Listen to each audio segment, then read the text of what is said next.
All right, I'm sitting here with the main man, Nikola Milanovic, Yes. Serbian gangster.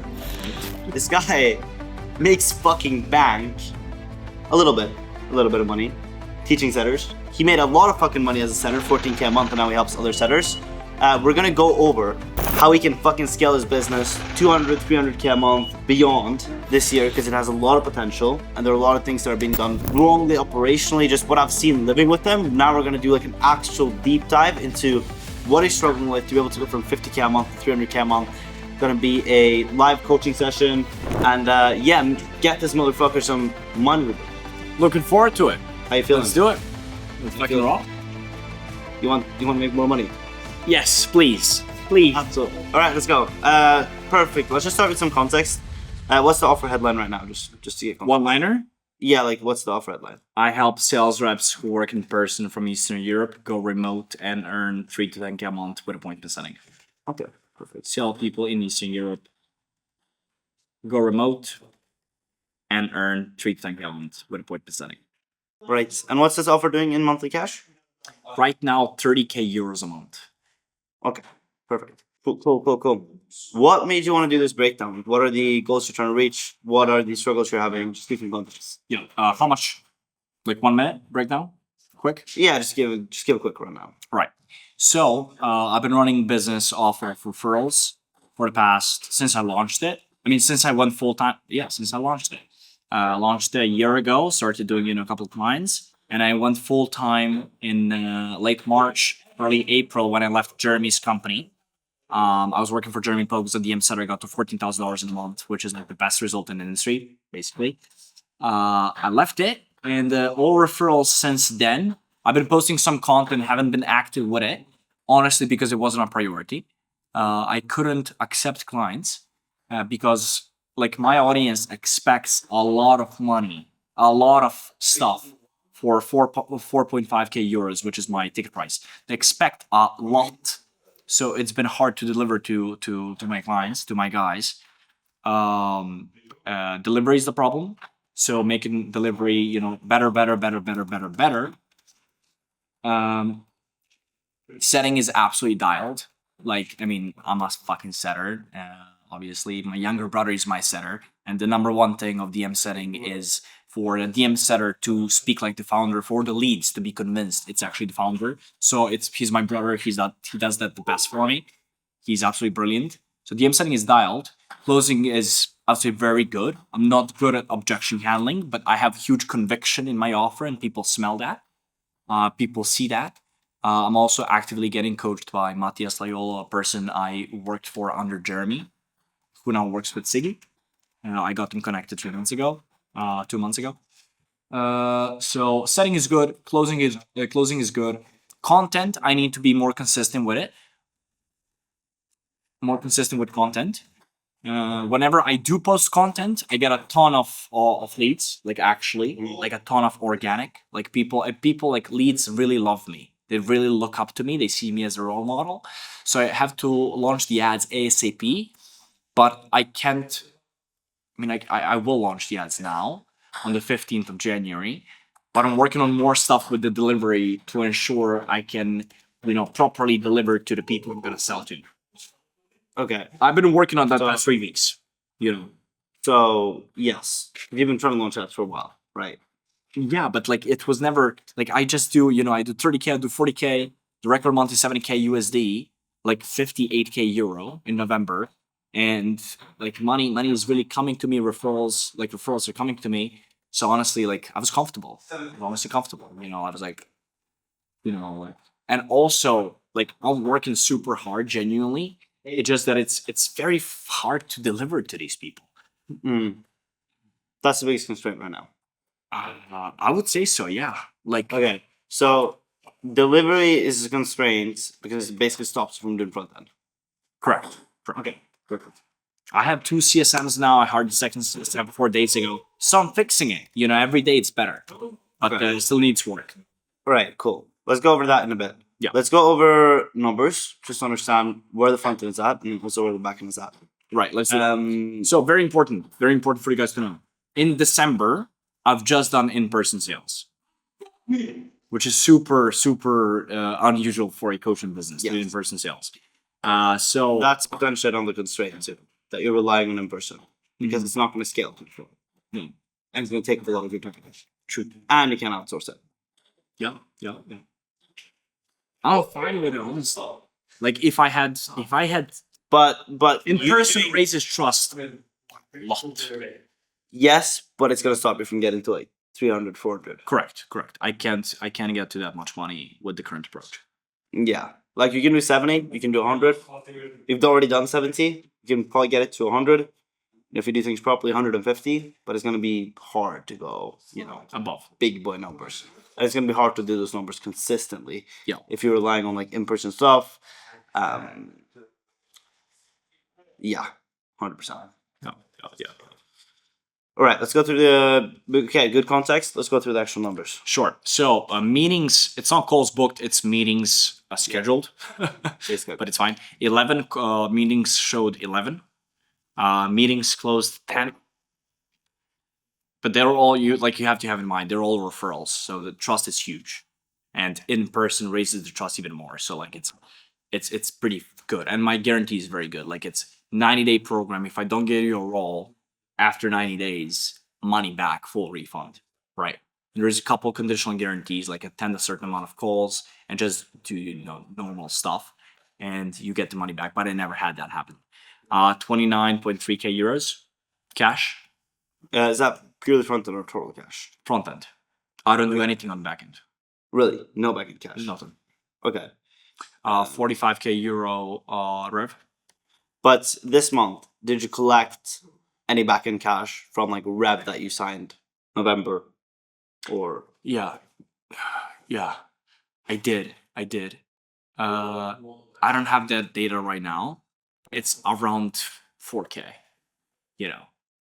How much rev did you do in November? Rev 45. No, like in November. Like Oh, last month November. was November. Quite a bit. So 17 people signed. So 17 times 4, 4.2, 4.5. Okay. You can pull up calculator real quick. Yeah. 17 times 4.5k euro. I think that's 4.5. I missed the 5. Oh, the elder big collection. That's 66,500 and 70k cash. is euro. 70k USD cash. Okay, and you had 58k. Okay, Euro cash. what is And I- 4,500 euro to? So like let's just 5,300. 5,300. Okay, 17 times. Fuck. 17 times 5,300. Okay, 90k. Yeah, pretty good. So you had like basically 20k in revenue, like contracted revenue, month before. Yeah. But this month you only collected like 4k Yeah. in actual backend. Yeah. Okay, so backend cash collection is not the best. It's not. It's not the best. What's the biggest constraint in that? Just that people want having money. It's not that. It goes back to how much my audience expects for the money they pay. It really goes back to that. Okay, we got to talk about expectations being set in the meeting and in onboard. Yeah. Because it's a blank slate. You're giving them a guarantee either way. What they expect from you in terms of service is just what you tell them. Like it's your belief that they expect this much, and so you will act in a way where that gets painted out in your world. How much you value just you fucking giving them, not doing all the crazy work, just like the coaching calls, course, placement. How much you value that is how much they're going to value that. So that's something we got to talk about, expectations you're setting.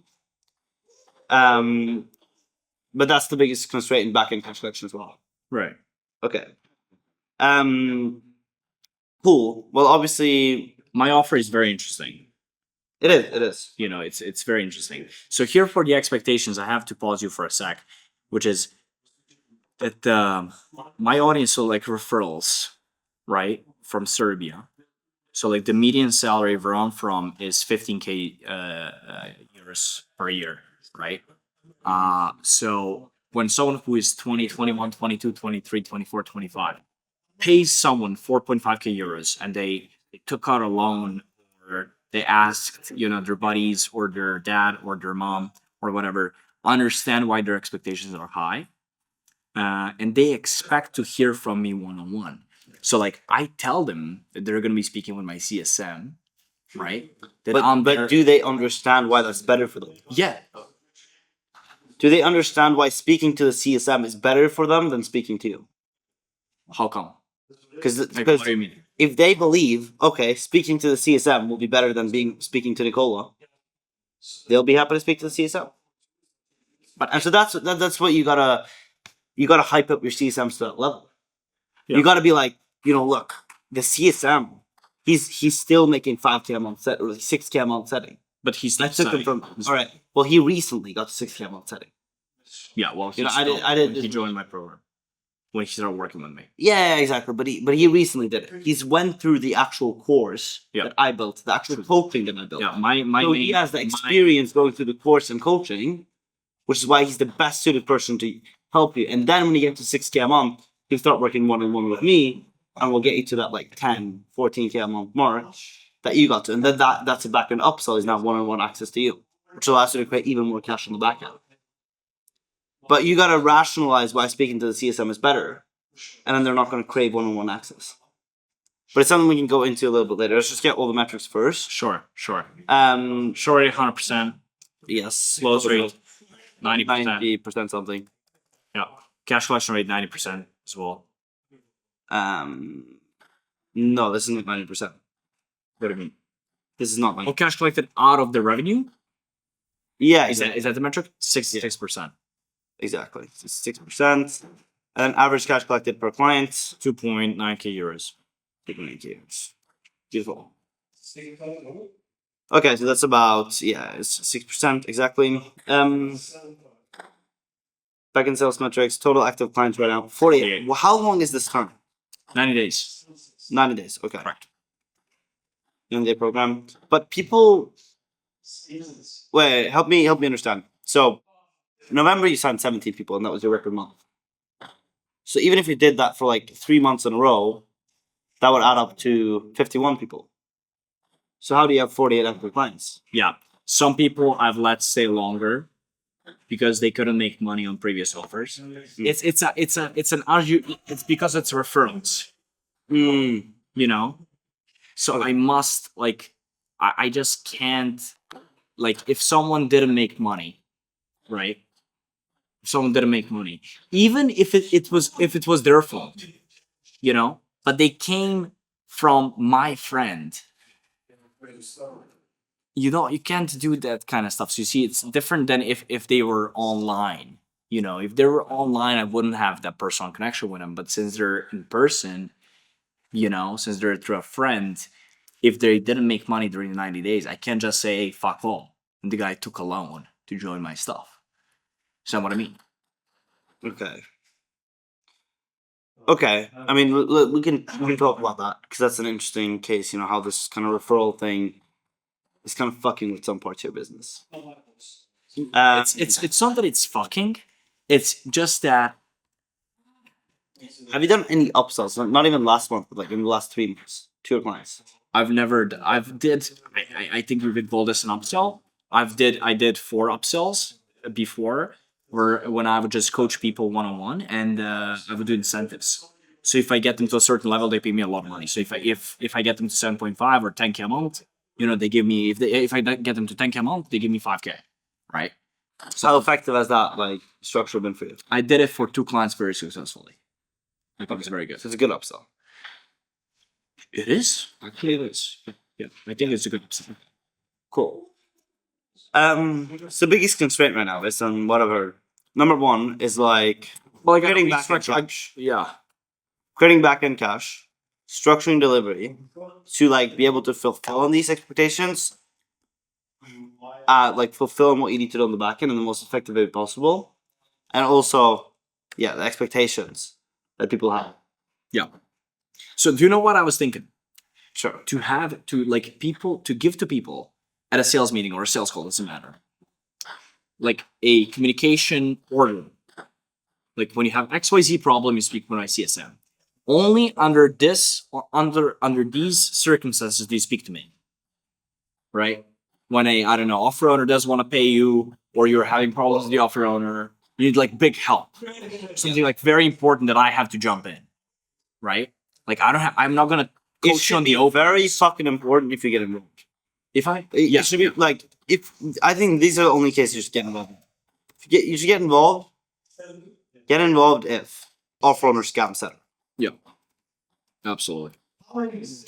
Besides this, I can't think of any other thing you should be involved in. What else? I was thinking this. So I've been taking 3 group coaching calls a week. Of course. I'm Yeah. talking about like in personal matters, but yes, of course. 3 group coaching calls a week, anywhere from. And then your CSM 30 group coaching calls? No, I just made doing it. CSM does one-on-ones. Okay. What do you think of that? I think here's what you should have. Okay? And also Onboarding, do you have some sort of podcast with your CSM? podcast. I think this is what you should do because it's really important. They come into it. They fucking love your CSM the same way they love you. They love Should my we, like- CSM. Bro. They love my CSM. Like they need to idolize them. You were like, my leads love me. They idolize me. They need to idolize your CSM.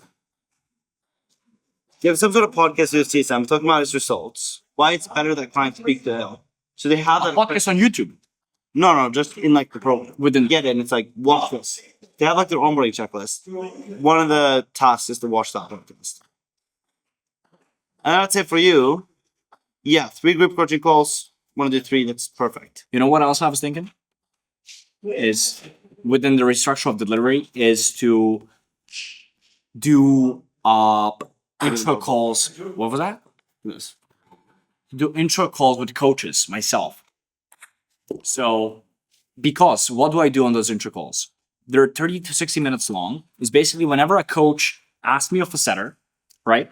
They ask me of a setter. I'm like, okay, let's hop on a call to speak a bit more in depth so I can see who can help you. By the way, I don't charge for placements right now.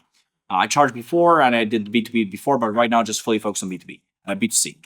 I hop on that call, right? I vet the company. I ensure it's a good offer, right? And then I negotiate a compensation for my guys, right? Negotiate a compensation. So like, all right, based on where you're at, $1,000 base and 7.5% commission with these bonuses, right? 30 grand, 50 grand, 75 grand. Let's look. The first thing we need to do. Okay, here's a list of what we're gonna go. Number 1, restructuring delivery.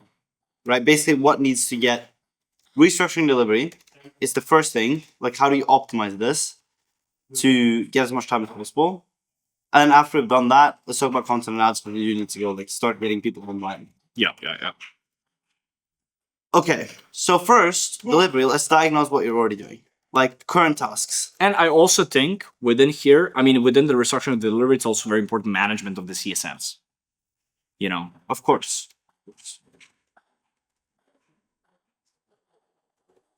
Okay.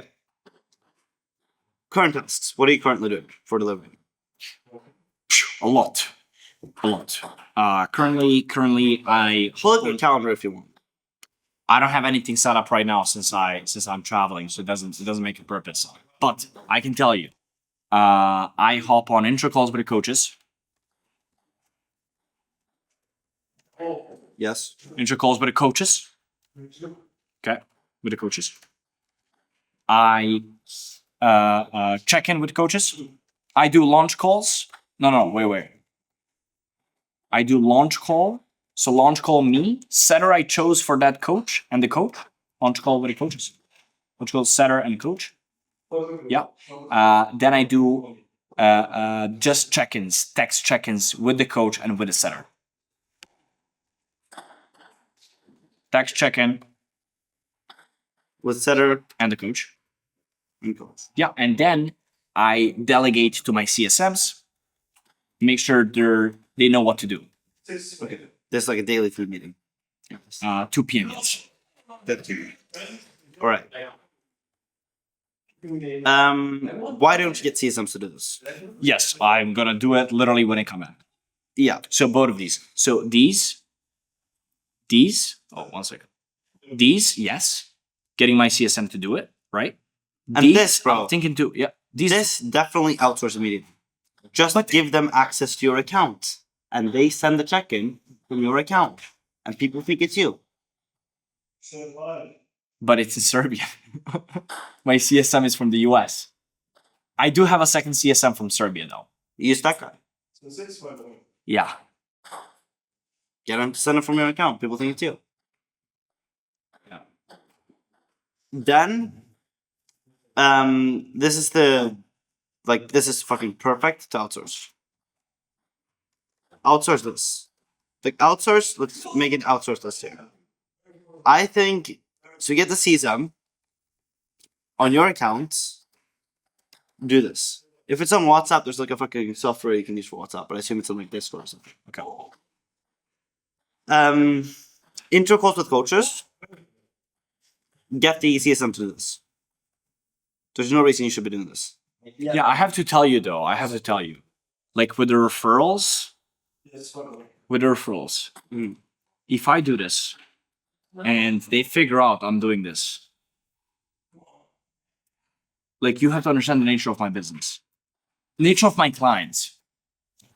If I would to do this and my clients find out I'm doing this shit,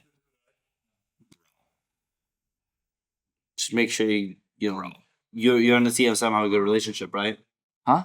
You and the CSM have a good relationship. Of course, we work together. People are not gonna find out. Yeah. I have to think for that one. Like, is that like? But that's like doesn't take me too much time, honestly. This, I mean, it does. It mental effort, bro. Yeah. You completely remove it, boom, hands off. Now the less things you have, Why don't I remove it? Why don't I remove it morally? Why don't I get my CSM to do it? And I just jump in with big problems and I explain to people why that is. Can I do that? you're doing the group calls, so you're still building a relationship with everyone, so that's Yeah. completely fine. That is completely fucking fine. And then what your CSM can do is message you, hey Nicola, send a check-in for this guy. Send a check-in for this guy if it's necessary. Okay. And somebody's So- having problems. So CSM does this on their own account. And then texts you for check-in if When it's problems, urgent, if low motivation, urgent. pushing for upsell soon, like within a month. Yeah. These type of things. Yeah. Not collected back end cash, whatever you need to get involved for. Yeah. Well, tell me, what else do I need to get involved with? Let's think about that. I generally think the only thing on delivery you should be doing is, let's say, off-runner scams the setter or like something like that happens, you're gonna be able to take care of that in a better way because you're better connected. You can play a little bit more. More authority this than you. Intro calls with coaches, outsource this. Is there a reason you haven't outsourced that yet? This is that I believe that I'm doing these the best and I'm negotiating the best compensation for my guys whenever. Yeah, just shadow them in the start. Shout on them? Yeah, so have the CSM on there. Yeah. Shadow the calls in the start until the CSM is really fucking good. Okay, that's good. That's good. I like that. Of course, this is how you train people. Give them a bunch of call recordings of negotiations. Give them some maybe role play some negotiations with them on your daily team meeting. Then start getting to do this. Shadow the calls. Okay, And then if they fuck off, write it down as well. shadow. So call recordings, role plays, trading material if you have any, and shadow calls. And then this is a very easy way to get them to take on this. I like that. What about this one? Launch call with setter and coach. Why is this not up there? That is going to get sorts very soon. Yeah. I mean, literally when it comes back. That's easy. Cool. So now you got everything. Yeah. But how do I know what to delegate to the CSMs if I'm not involved in the process? Just ask them what's going on. You do have a daily team meeting. Ask them what's going on. Status on the different people, on the different, are they on roles? How much money are they making? The CSM seems to be tracking this data, sending you reports of it. Even sending you reports of how happy are clients. You're doing that. Are they paying off plans, wins, all these things? You look at that, you ask some questions to get all the context, and then delegate accordingly. Get involved if an offer owner scams the setter, which Yeah, might yeah, happen yeah. like It one happens. something. Yes, exactly. Exactly. So it's not going to take a long time. Yeah. Yeah. You're still going to be in like a flood. Do you see how when all this bullshit is removed? Okay, You're what telling. I have a question for you here. So, what do I ask CSMs to track? And what are the mechanisms of me checking it? What do Good they need question. to track? CSM to track. Because right now it's all EODs. So this is what right now. Mhm. EOD, what have you done today? I spoke with these. You should have a list of all the clients. I do have that. And then it's like a Google Sheet. Yeah. Clients on the left column. Huh? You have like Google Sheet, clients are all the way to the left, like client name. And then you have like how happy they are, motivation, back end cash paid off, current like monthly income, on a roll or not. Yes, I no. have that. I have that. That's the biggest thing. I have that. That Google Sheet. And then based on that, you can look at that Google Sheet. Yeah. And you can be like, okay, why is this guy not making more money? Yeah. How do we get this guy more money? What do you? We And then gotta, they we go gotta through. think of something better. I have that. I have that. What's the problem with this I've, thing? I have had that for 3 months. What's the So problem? it's not an issue right now. Yes. But I'm thinking if I delegate all this, right? Just fear. Let me see. Let me see.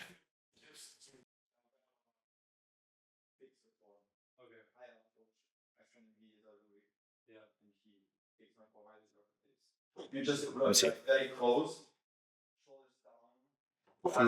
True. And go down, not True, forward, true. super close. Control, you also Yeah. bend the back slightly. And focus. Yeah. This should be a different column. Yeah. Oh, really? Like that? But do you see how much Yeah, yeah. less bullshit you have now? Yeah, I'm just thinking now. Text checking with the center coach. Intro calls with coaches, call recordings, role play training material, shadow calls, okay. For negotiation, launch call with center and coach, easy. I mean, again, same thing. You probably don't even need to shadow for this one. No, that's yeah, that's easy. Bro, this is my question. So, delivery for me is number one. It's number one. I want to build a sustainable business. You know, like a 100% agree. you know what I mean. So it's huge. Likewise. So, how do I ensure that my CSMs are doing these three things proper? Look at the call recordings. Yeah, that's exactly what I need help on. Like, how often? Like, do I, okay. In the start, look at it more. So in the start, you're even shadowing calls, right? Like you're watching the actual calls. In the future, maybe quickly skim through call recordings once a week. Well, okay, what if setter is doing bad? What do I do? If setter's doing bad, then you speak to the CSM. Hey, why the fuck is this setter doing bad? What's happening? Let me look at the calls. This and this offer, bro. Why is the comp so low? Let's get a base. Let's talk to the offer owner. If the setter is doing bad, then on the daily team meeting, go over why that setter is doing bad and get the CSM to act accordingly. That's why I have the daily meetings every single day. Okay, then get the CSM to do it, Yes. not me. Exactly. When a problem happens. And then if the CSM is not able to solve it, then you get him. Okay. But most of the time, CSM is going to be able to solve it because you hire competent people. Yeah. This is all you got to do. Now you have one team meeting. Look. This was your old stuff. And you did 3 group calls. Yeah. And you probably answered like WhatsApp calls from your setters. Yeah. Fucking hell, bro. Why they don't need your personal WhatsApp. Generally, like, they don't need that. Yeah. Unless you have like a very high ticket one-to-one offer, Yeah. you can give them your personal WhatsApp. I do that for clients, but our offer is like higher ticket. We have like consistent upsells. Like when I do that, we'll retain a client for like 9 months, and they'll pay like, well over 5 figures every 3 months for like extended periods of time. Your offer is completely different. You want to scale this. Yeah. WhatsApp call with setters. Reply to random texts. Yeah. This is what you're doing right now. You're laughing at me. Yeah, bro, because it's really fucking bad. Yeah. Cut the bullshit. This is all you need to do. If anyone has a text on the daily team meeting, if the CSM gets a textual problem they don't know how to handle, they just ask you. There's you know who Richard Branson is? Yeah. Dan Martell said he was skiing with Richard Branson in the Alps. Yeah. Guy just has an assistant that comes. He runs over like 40 companies, by the way. He's a billionaire. He spoke about that at the speech in Canada. Yeah. Bro. Just assistant comes. Here are the problems I don't know how to solve. Boom, boom, boom. Do this, do this, do this. Go skiing. That's the level we want to get to. We got to start in small parts of it. Yeah. Delegate to CSMs. And in the start, you may have shadow falls, but bro, once you place that trust in them and you let them go, you let them take that responsibility, that's the same way you develop. And if you don't let them do that, they're never going to grow and you're going to be stuck in this forever and you're not going to be able to scale. Yeah. Yeah. Do you see how this is going to happen, might happen once a month? Right? Yeah. Might happen once a month, and then it'll take you like 2 hours. Yeah. A month. Yeah. So if you were to divide that by weekly, 30 minutes a week. 30 minutes a week. This daily team meeting, probably 30 minutes a day. Or 45 minutes. Yeah, more like 45 minutes. Let's say it's 45 minutes a day, 45 times, is it 6 days a week or 7 days a week? 6 days a week. Sundays off.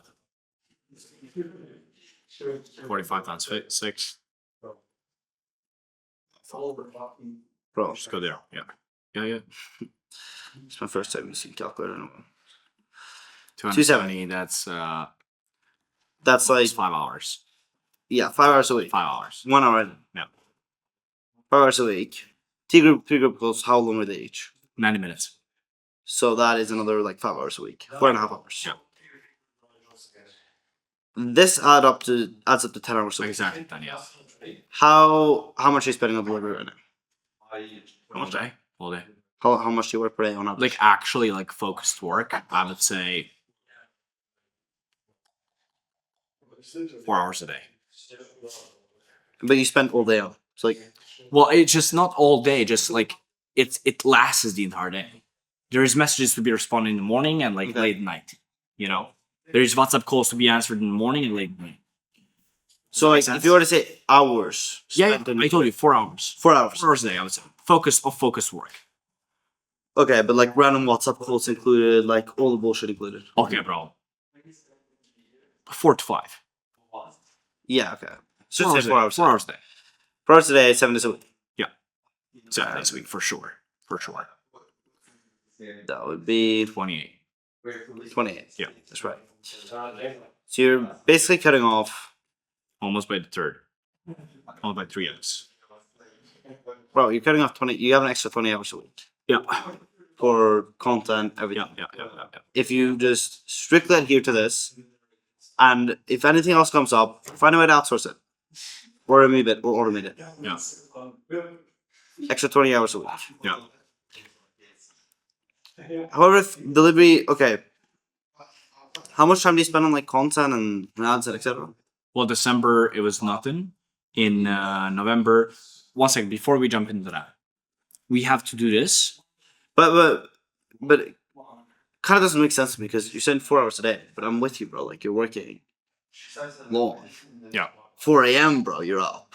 Yeah. No, yesterday was a different thing though. But it was still about I was just Like See. you seem like you work more than 4 hours a day. Yeah. Like from seeing how you work, probably like. What do you think, Zach, of like how much you work per day total? Total per day? Yeah, like total like work, like replying But to I don't messages, stop. calls. Here's the thing, I don't stop. Like I don't stop, bro. Like I don't stop. Like last 2 months, I don't stop. Like I literally don't stop. Like I literally don't stop. I'm not joking, man. Like I work from the morning until I go to sleep. I have like 2 hours wind off before I go to sleep, and that's it. You know. And then you have like I have a probably- bunch of calls, bro. So And you actually, probably it's have, not, like- it's not 4 hours a day. 4 hours a day is just fucking texts. how much? because How much would you say is total? 4 hours a day it's been while I've been traveling. Yeah, when you're not traveling, like in your normal routine. But here is, let me flex. So 2 of Siggy's clients got my setter last couple days. I mean, like 12 of them got my setter in the last 2 weeks. So Joe got my setter today, first day. 2 calls booked in, qualified 2. Then Logan, his setter, got him 16 calls booked. Last 3 days he collected Last $40,000. Yeah. Bro, funny thing about Logan, Yeah. he joined 2 weeks ago Yeah. with no offer. $40,000 in 3 days. Well, he has the best setters in the game. This guy's really fucking good, by the way. 100%. I'm working. Okay, listen. So for this, How much? Because you're saying what you're doing. Listen, pretty much hours a day's text. I'm doing calls included, like yeah, intro calls, launch calls, everything. 7 hours for sure. With intro calls and the check-in calls, 7 hours a day. And like, you know, But that's when I'm home. Like now that I travel, last couple of days, I've been working a bit less. of course, but like Regular like, you're days, normally home. Yeah, of course. Okay, so if you're doing that 7 times 7, 49. 7 times, yeah, it's times 6 to be honest. 42. I don't 42. take calls on Sunday. I mean, I do, but let's say 40. Let's say 40. You have an extra 30 hours a week. Yeah, bro, that's huge. It's huge. That's almost like 6 hours a day, pretty much. Yeah. For content and ads, and you're also not worried about fulfillment breaking, because if it were to like get a little bit stressful, you can just take some time off this, stabilize, and then push more. That's the first bottleneck. If we were to like make these bottlenecks right here into checklists, actually, / to do structuring tasks on delivery.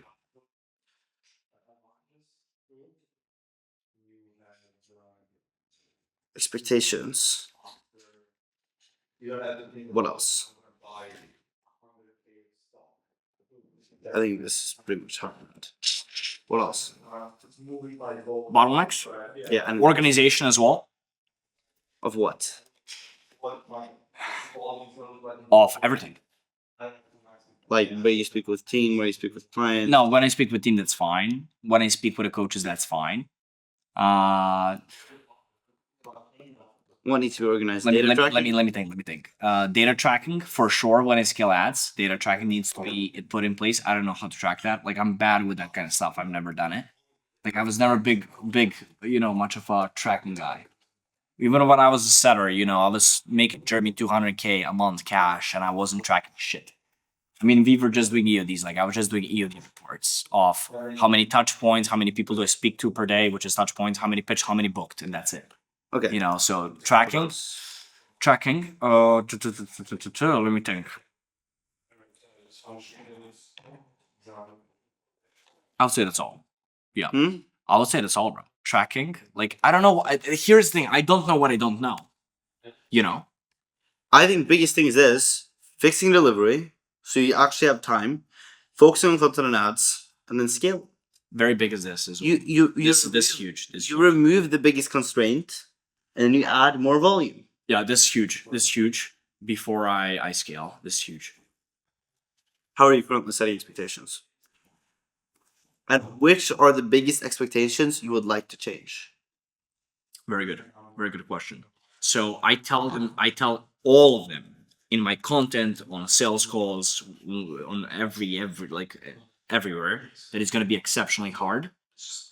Okay. I tell them, and I tell them they're going to need, like, if they want to make above, 3-4K a month, like if they want to make 1-2K a month, like that is, like, at the start you need to be working a lot, but after 2-3 months of experience you can make 1-2K a month as a setter pretty easily, honestly.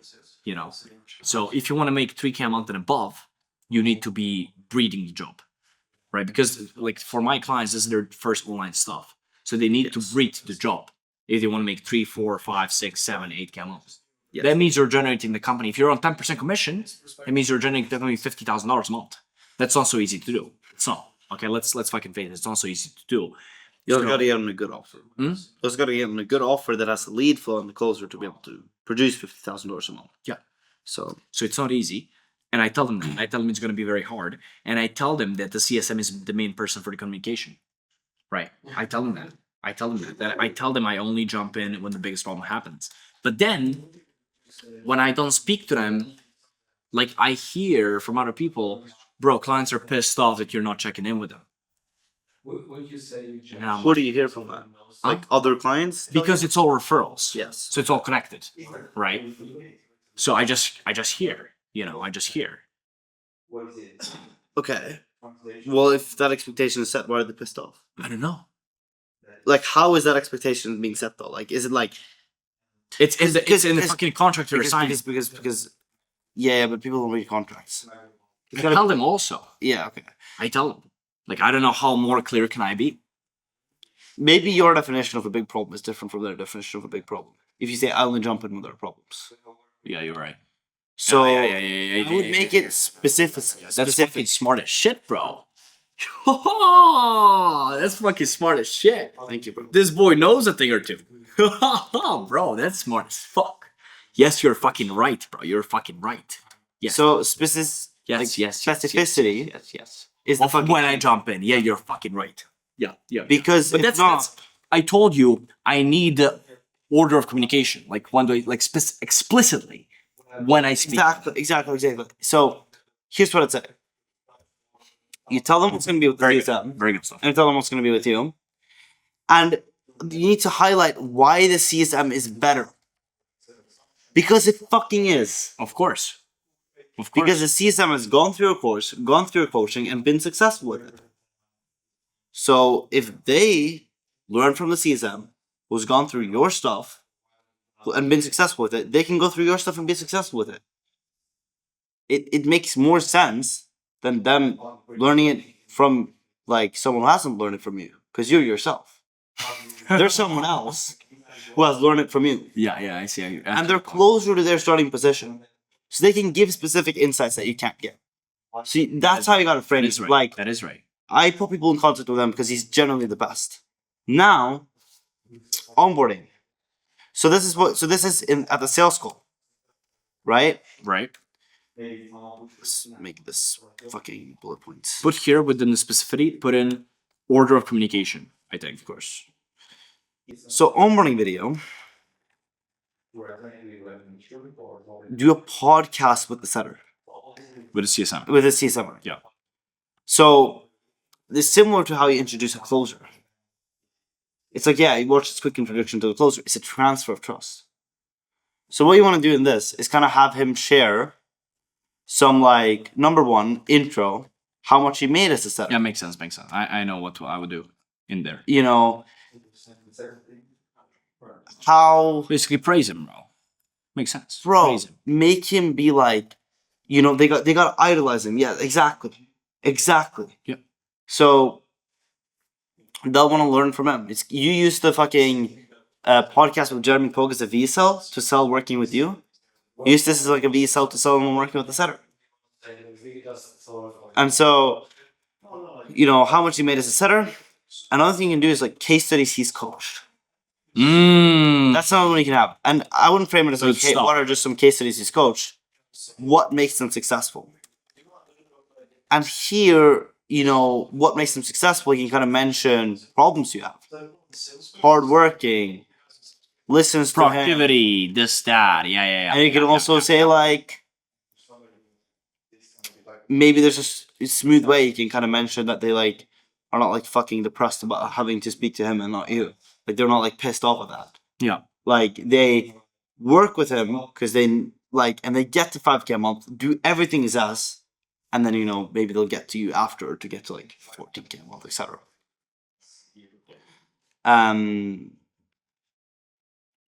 Film the onboarding video, like a podcast with them.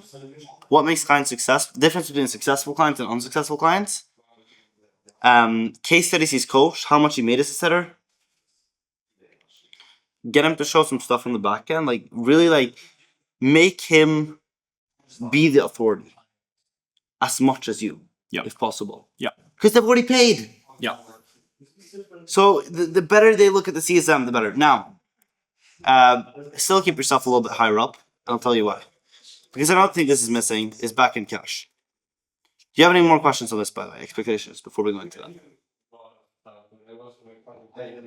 No, I think this is good. I'm going to add back end cash to this. Yeah. Okay, let's go to the next one. Tracking data. What's the biggest issue here? I don't know what to track. I don't know what I don't know. I will tell you what I currently have. Okay. I have a sheet. I have a sheet with all the clients' names, the date they joined, the amount of money they paid, whether they're replaced or not. Obviously, their phone number and email, whether they're replaced or not. Notes on them, like to do, action plan, like current to do that the CSMs are actively updating. That's it. Okay. Do you have like back in cash remaining? Yes, Okay, so you basically have client info tracked. it's a client tracker. Yeah. Do you have like how much they've made last 30 days, or like how much? I don't have that now.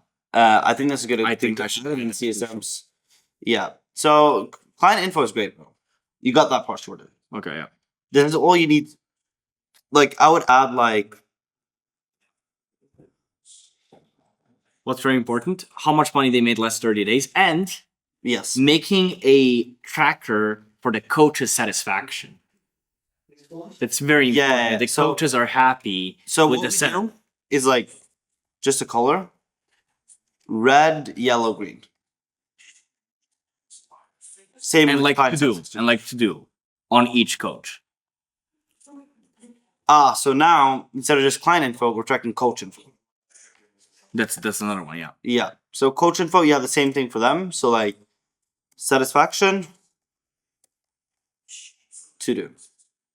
To do for each. Is that all? Exactly. Yes. I think that's fucking all, yeah. Do you track anything front end? Huh? Do you track anything on front end? What do you mean? Sales? Yeah. So No, yeah. So for you, bro, not at all. it's not the biggest priority because you don't have anything running. Like a simple like Google Sheet, fucking tracking sheet, or you can just have your setter fill out form, and it syncs to the Google Sheet of like, basically this data that we went over pretty much. Yeah, EOD, right? Yeah, like you have the setters numbers, so like new followers, I know, qualified followers, everything. Okay. And you also have like the sales closing numbers on front end. So I would separate referrals. So like Google Form tracking sheet, like setting and sales numbers. I'll track this. And then obviously you're going to track ad spend as well when you start running ads. Okay, what else? That's pretty much it. Because then the setter is going to track followers that come from ads. Of course, yeah. What I would do, separate referrals. Wait, put that in here. This should be in new Yeah. data. Yeah.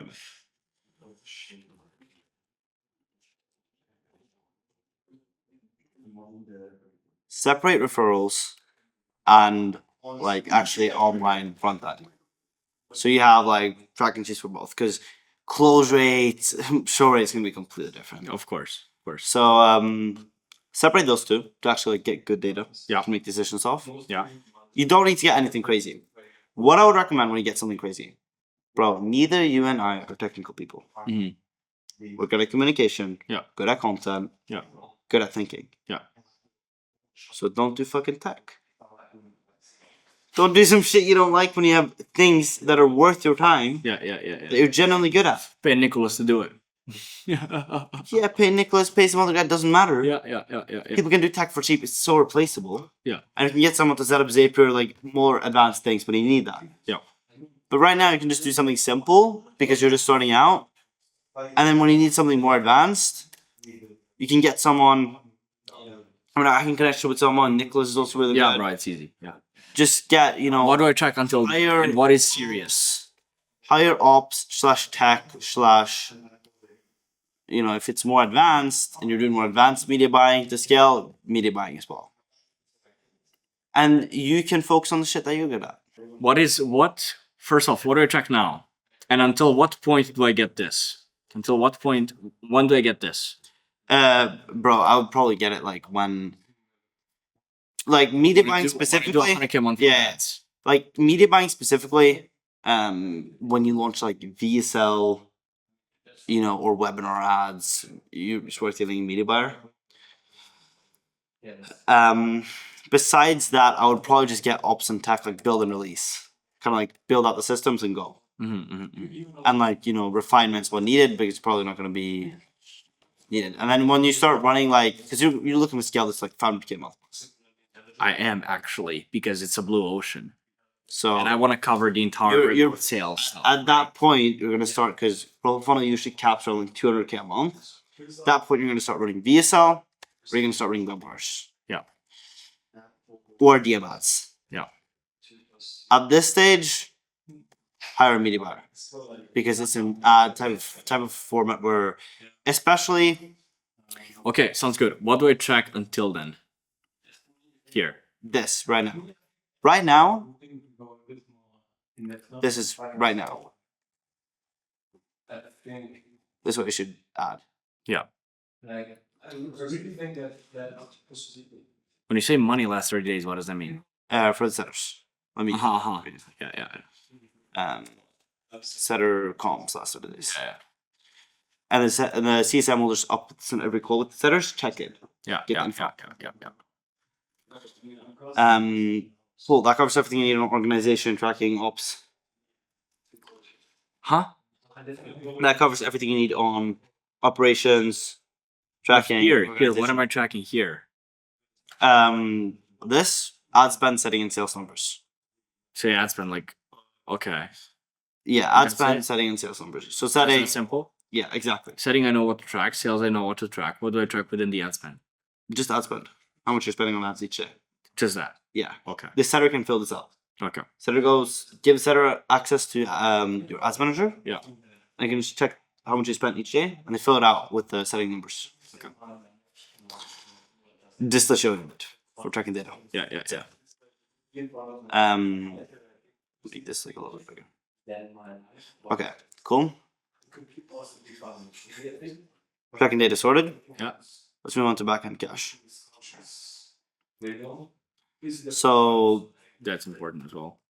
backend cache. Wait, that's important though. Before you jump into it, CSM, what do they track? The client info that you had, I would only add setter comps last 30 days. Okay. Yeah, the and client coach list info. stuff? Coach info. Yes, and coach info. Yeah, that's good. That's good. That's good. That's good. Yeah, yeah, yeah. Start. But do I get them? Do I get them to track? When do they do? Like,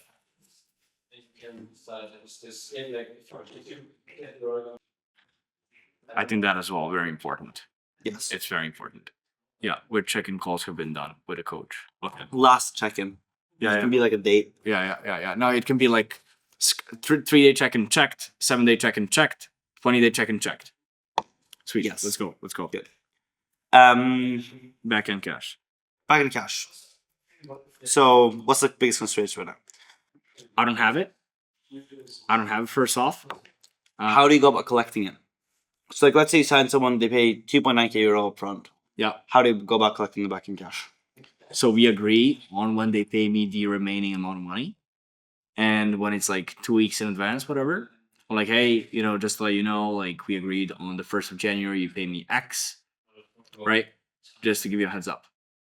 And then on the 1st of January, I collect the cash. And constraint on that is just them not making money, not having money. Some people, yeah. Okay. Is that all the only problem you get with that?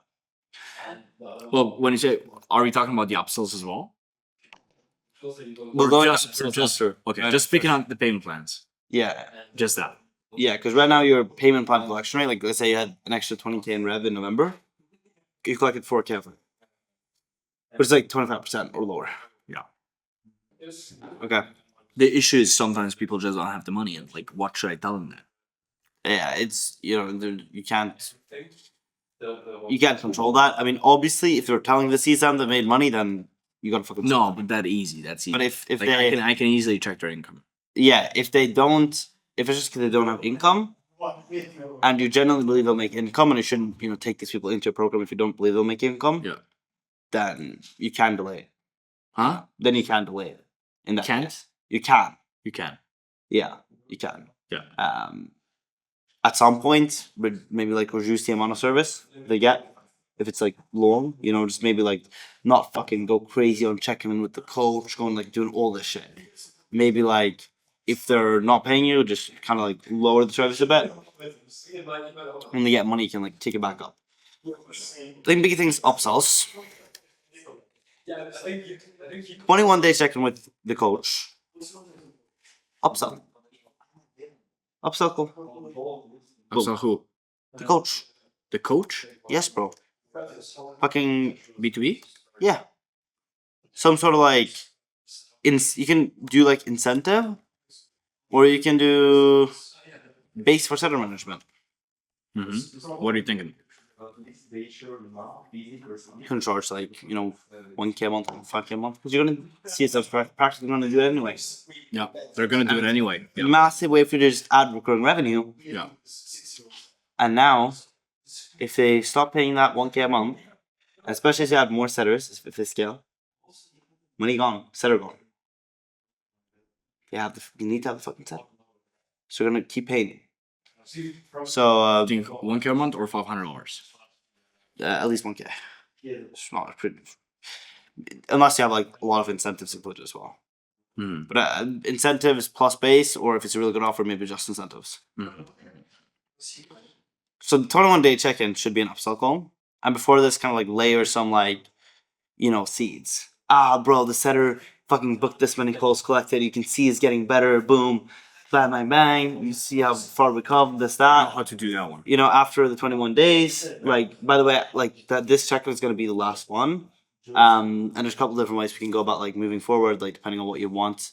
But I'll run you through like the end of I'll run you through that on the end of the next call. Kind of preface it so they don't get surprised. Yeah. So And then- what if they don't want to do an incentive and no base for certain matter? Then just boom, gone. Get the setter out? No, you don't need to get the setter out. As long as they're paying the setter, setter's making money. You can get the setter on the offer. But you're not managing the setter.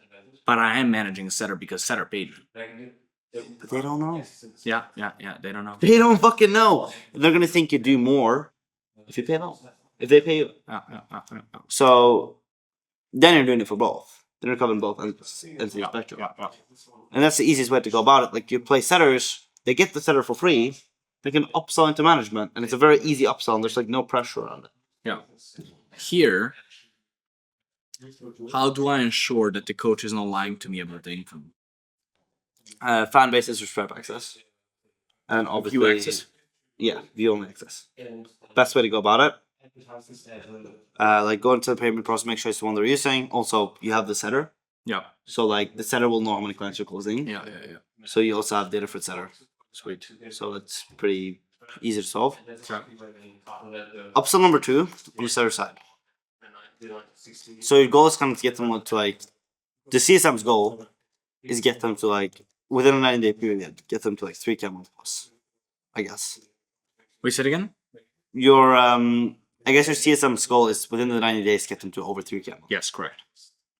So now that they're here, we want to start pitching in. Yeah, you should do one-to-one with mastermind with Nicole. So the upsell becomes like, Nicola, because you're pulled away from the actual delivery now, you become more like mysterious. Not fucking mysterious. Yeah, they don't understand how much I know. But they're gonna assume that you know more because you made 14K. Yeah. So it's like, hey, bro, like you've already gotten to 3K a month. I can get quit them- your job. I think You can provide better. the biggest one, How does it feel? the biggest value I can get to people is get them scaled outside of setting. So, dude, So phone setting, outside of DM setting, phone setting, setting management, closing, growth operating, sales agency. upsell 2 for setters, like after they get to 3K a month plus, upsell to one-to-one mastermind with Nicole. Maybe even one that made more than 3K a month, because if they don't want 3K a month, they don't have enough money. Yeah. So what you do is like, you get them to like 5K a month. This is going to be more applicable. If not, just try to like renew them with the CSM. And what is that mastermind? How is it structured? Let's say you do like it just depends on what you value in time, right? But like ideally, you can make another like 5K euro, another 5K euro, let's say, and you will do like number 1, they retain the same access to the CSM, but they also get like X amount of one-to-one calls with you. Hmm. And you can just stack 30-minute calls. Say you do 4 30-minute calls, you're spending 2 hours, you're making 5k euro, 2.5k. What do you think? Just suddenly. So my price is 4.5k euro. People that are referrals have been paying it easy, but people that are gonna come from ads, they're Eastern European. You know, I was Profile thinking funnel about can work. I think VSL funnel is gonna be tricky. yeah. I think profile funnel, they watch the podcast of the Serbian people, etc., etc. It can work. Yeah. I was thinking about lowering the price to 3k euros, doing minimum 2k upfront.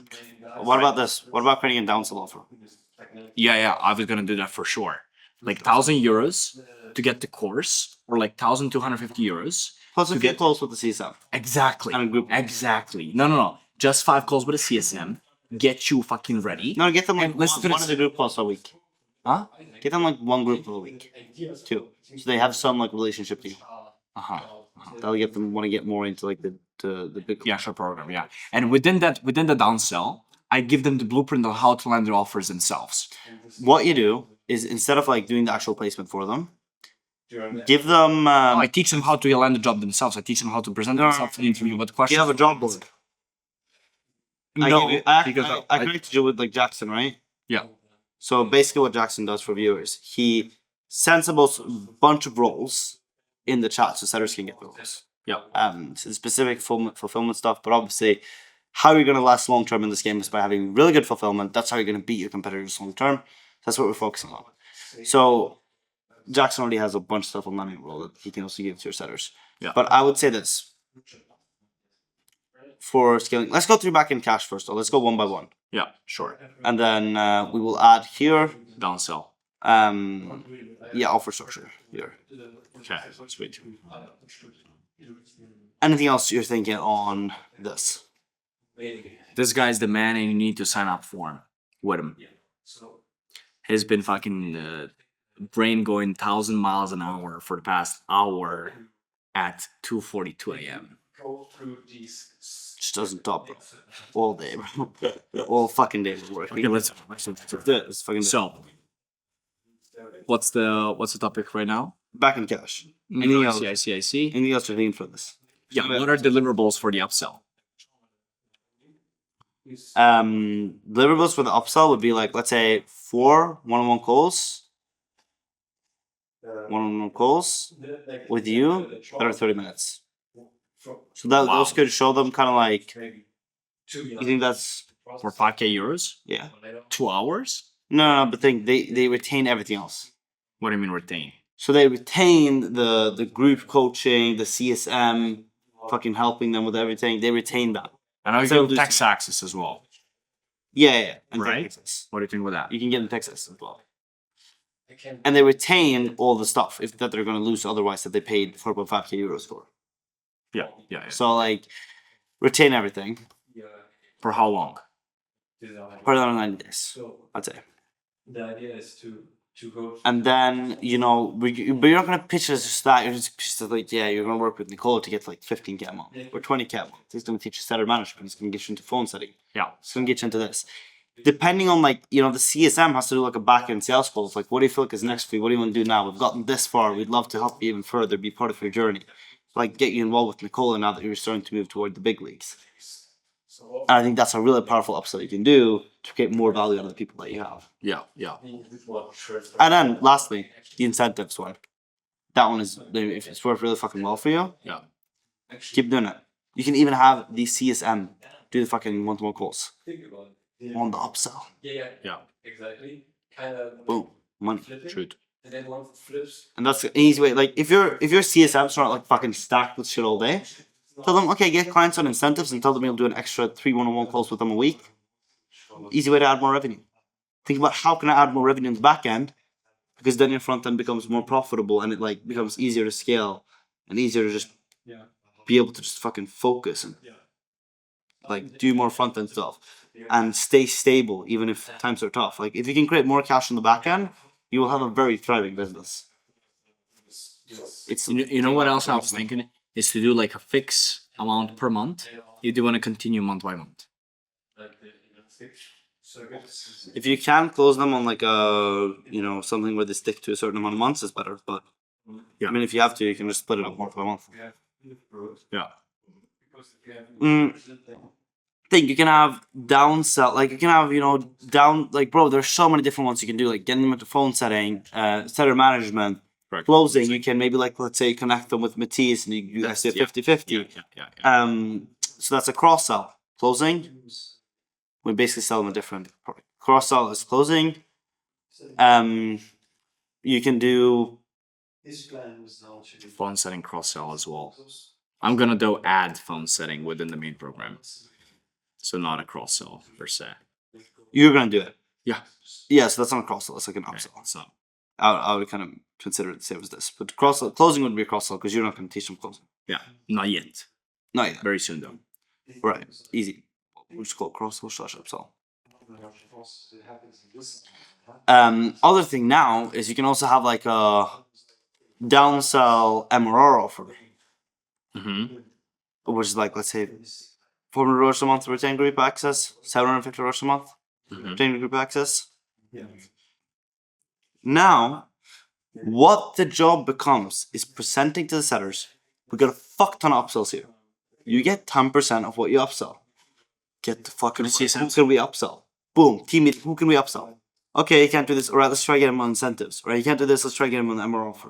Let's try to do this. Let's try to do this. Let's try to collect cash. That's how you create a lot of cash on the back end. Upsells, cross sells, etc. If you can add an extra like 50K a month with that, 100K a month with that as you scale, Yeah. it's gonna be very, very profitable business. Mm-hmm. Mm-hmm. Mm-hmm. But it is very important. For sure. Okay, let's move forward. Let's go. Offer structure. Yeah. This is a banger YouTube video, bro. This is pure value. Fucking insane. Dude. Fucking insane. What the fuck? Can't believe this shit.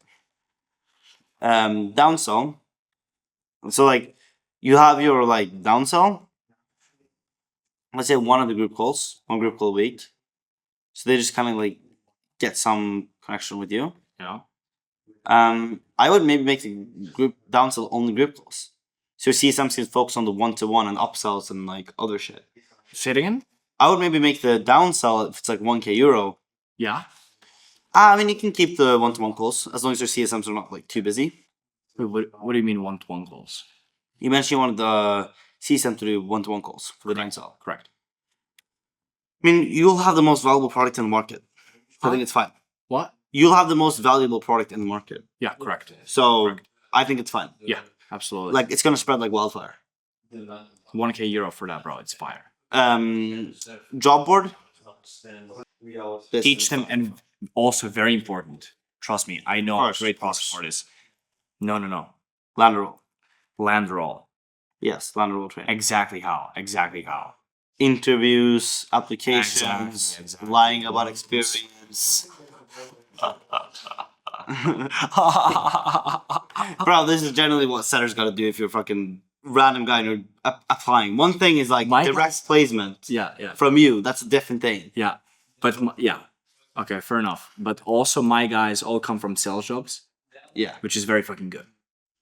Not all of them, but like a big fucking chunk of them. 70, 80%. They should get on the application Loom video. Like I I've used- sold cars in a I Toyota used to dealership fight in the BS, my Belgrade, brother. working 12 hours a day, right? And they all go on Serbia motivation. Like making 5K a month is making as much money as a lawyer does in Serbia. So I'm gonna fucking crush for the job. I'm gonna be working 12 hours a day. Yeah. So That's good. Yeah, that's good. Yeah, like Loom videos, applications, everything. Then main offer, flagship offer. Flagship offer, 4.5K euro. And then like mega offer, whatever the fuck you want to call it. 10K 10K? or like 9K euro. This is where you'll actually have some one-to-one with you. You can kind of decide how many calls you want to do. Didn't we speak here? I mean, this is just on the front end. Bro, like, Oh, no. If you get like a US lead Yeah. who has a I don't credit think card, I don't think anyone is gonna pay me 9K euro for a one-on-one appointment setting though. Like think about it. Bro, yes. Yes. Fuck It's it. $11,000. Bro, with the Jack sales coach, we have 10K to earn closing one-to-one with him. 5K for the group, no one-to-one with them. 10K for one-to-one. You can make like 8K, bro. People have the money for it. What do you think about me raising the price of this one? I think the 6K price is euro. fine. I think the price is fine. But what do you think if it's 6K euro? You can, but I think a lot of people are gonna like. It's gonna be I know. taking loans and shit. But listen to this. Listen to this. I had some referrals. Like a buddy of mine who was in my program, he told some friends of his that the program is 10K euro, and they were like, "Shit! If it was only 6 or 7K, I would be able to get in." It's like everything is perceived value, right? Like if it was 10K, if it was 6K, you know, like bro, people are gonna 2K upfront minimum. Yes, but thinking about that was referral, Yeah, truth. and you're gonna now scale with content and ads. People are already taking loans for this, Yeah, truth. and I think the Maybe the even- offer maybe price- even I think overpriced. this is a sweet spot. You think so? Like this is often the sweet Like, look, spot. look, this look. is like the Selling- sweet spot internationally for group coaching without one-to-one. You'll have the most valuable product in the market, but it's like the sweet spot internationally, and you're selling Eastern Europe. Eastern Europe has a lower wage than Western Europe. My average ICP lead is making 1.5K a month. Yeah, so I would keep this price. You think that's doable for Yes, them? yes, yes. I mean, it's already proven. Yeah, referrals though. Yeah, and what you can do, financing. Here's what I recommend. I got a partner up What are usual credit limits in? Serbia. Yeah, And yeah, I don't know. People don't use credit. It's really not wide. It's really not. you gotta partner with someone who can get them like loan from banks. Like fast. Yes, yeah, bro. yeah. Like they sign some shit, and so it's like they have to get it or something like that. So Or you like someone who can get them loans from banks. Like I know a guy that does this in Norway. They want to do it. Starts like has a bunch of connects in banks. Starts dialing up. Gets them the best deal. Boom. Get them a loan. Yeah, Someone to get them loans. You can't do traditional financing. yeah. Like you gotta find this, bro. Yeah, In Serbia, yeah, someone to get them loans predictably, because if they, you actually have the guarantees and shit. If they get the money back, they don't want a loan. yeah. They're gonna be able to pay off the loan. Correct. So, someone to get them loans, as long as they're proficient in English, they're hardworking. Yeah. Everything will be sorted out, Correct. and so it'll be profitable for the person who's loaning out money. Yeah, So you just need to get this connect. yeah. Yeah. And that will allow you to keep selling this and scaling this. Okay, sweet. Okay, let me see here. This is very good. That's a lot. So here, if they don't upsell, do I get the setter out? No. Keep the Yeah. setter because you want the setter to make money. As long as the setter is making money, keep the setter there. If the setter has a better opportunity, keep the setter on that other opportunity. Of course. Yeah. This is a banger. Like on all the sales calls, if they give me a money objection, they all have 1K euro. All of them. All of them, bro. They have fucking 1K euro. If not, you can If not, definitely get deposit someone to get them. 500 euro. If not, you can definitely get someone to get them. Yeah, bro, 1K euro is like Nothing. and like the minimum is they did 500 euro deposit and fucking okay, text me when you get the other 500. Like that's the absolute fucking minimum, Everyone can do that. bro. Everyone, literally everyone. And their can do mom. that. Yes, bro. Yeah, let's get into the fun stuff. Infrastructure done. Boom. Let's Content go. ads. Some ads. Now, you got an extra 30 hours a week. Depending on how much you want to work, you got even more. I want to work a bunch. I'm down to Let's say we're bunch. I've been 8 hours a day, 6 days a week. Yeah. You have an extra 30 hours a week already. Like you're working 10 hours a week on fulfillment. You're working probably, let's say now 10 hours a week on fulfillment, probably 10 hours a week thinking high level strategy, or like 15 hours a week on that. You got 5 hours a week scaling, like fucking making content pretty much. Like, what are we talking about here? You're probably gonna have like, let's say 50 hours a week that you can set aside for like actually like making content. Making content, making ads.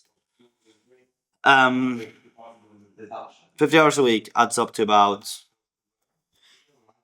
7 times 6 is 7 hours a day. 7 times 7 is 7 times 7 is 49. So you have 7 hours a day. Yeah, every day.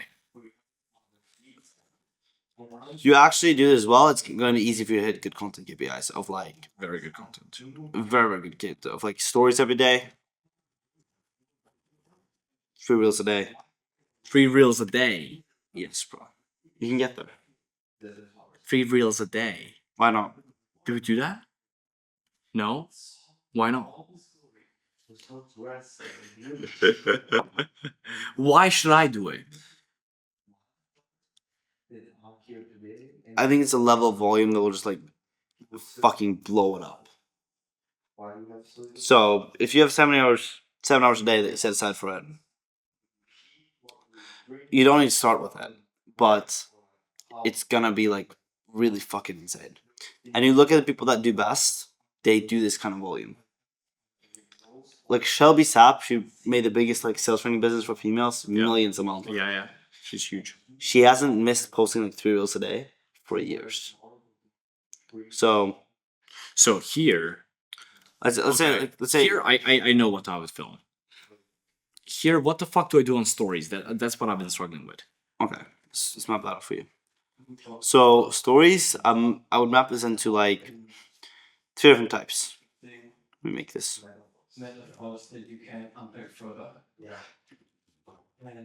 Stories. So number 1 is you have like your typical like CTA sequence. Yeah, once a week, right? Yes, exactly. Yeah. Besides that, what you have is pretty much like indirect selling. Yeah. And you have like kind of like engagement forming, I like to call it. Mm-hmm. Indirect selling is going to be like, you know, like let's say talking head videos where you talk about like how, you know, This, that. yeah, like, Do I talk you know, about me this? being in sales makes this so easy. And same thing with fucking Alexa here, who used to work as this salesman, now he makes this. And I just did this. And like, you're kind of just indirect with selling. By giving like lessons, value, you can kind of tie in stuff. Talk about how good setting is, talk about how it helps to be Eastern European, like just selling points. Hidden VSLs, bro. Best thing you can do, watch like Hormozy and Emon's like hidden fucking sales tactics. If you look at, you know, Emon's hidden VSLs, that's all he does. 20 life lessons at 20 or like whatever the fuck the videos are called. And it's like a hidden VSL. You can do the same type of stuff. Hormozy did it in his webinar too. Yeah. In his webinar, he had like, if you watch it like halfway in, he's like, Wait, why don't we do all this all the way down? Yeah, I agree. Bro, you're actually organized as fuck. All right, so Hormozy's webinar, he did like 10 decisions, like 10 the biggest business decisions that I made.